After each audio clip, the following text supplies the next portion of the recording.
புழுங்கல் அரிசி, பச்சரிசி போடக்கூடாது. புழுங்கல் அரிசி, சப்பாத்தி அரிசியும் புழுங்கல் அரிசி போடலாம். 4 டம்ளர் நினைச்சு வச்சிருக்கேன். நல்லா ஊறிட்டு அதை வந்து மிக்சிலயோ கிரைண்டர்லயோ ரொம்ப வெண்ணையா நைஸா அரைக்கப்படாது. இதை சரசரன்னு கொஞ்சம் ஓரளவு அரைச்சிட்டு ஒரு தேங்காய் போடணும். பெரிய தேங்காய்க்கு இதுக்கு தேங்காய் போட்டால் தான் நல்லா இருக்கும். இதை ஒரு தடவை அரைச்சிட்டு தேங்காயும் போட்டு அரைச்சி எடுத்து வச்சுட்டு தண்ணி கொழுக்கட்டை பண்ணலாம். ஆமாம், அது கொழுக்கட்டை போடும்போது போடுவோம். இப்போ என்ன அரைச்சிருக்கேன் இதில்?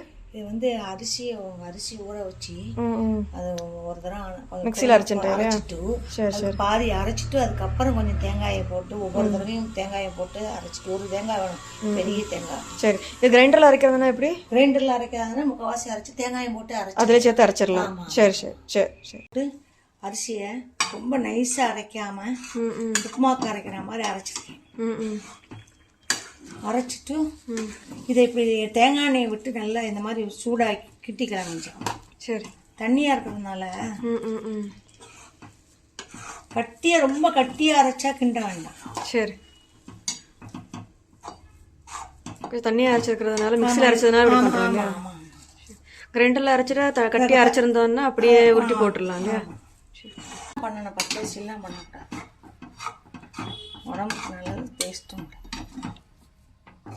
தண்ணியில் ஓமம் போட்டுருணும் இல்லையா? நம்ம ஓமம் போட்டால் கொஞ்சம் நிறைய தேங்காய் போடுறதுனால செமிக்காது. அப்படியே அந்த தண்ணியை குடிச்சிக்கலாம், தூர கொட்ட வேண்டாம். சரி. கொழுக்கட்டை உருட்டி வச்சுட்டு தண்ணி கொழுக்கட்டைக்கு. சரி. சட்னி அரைச்சாச்சு. சரி.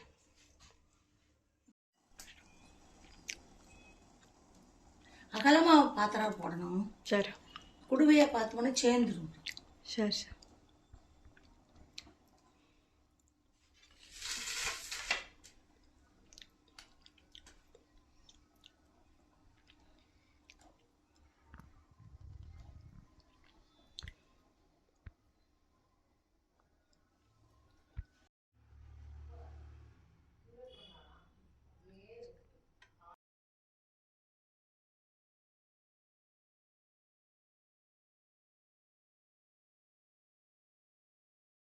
தண்ணி கொழுக்கட்டை ஆயிடுச்சு இல்லையா?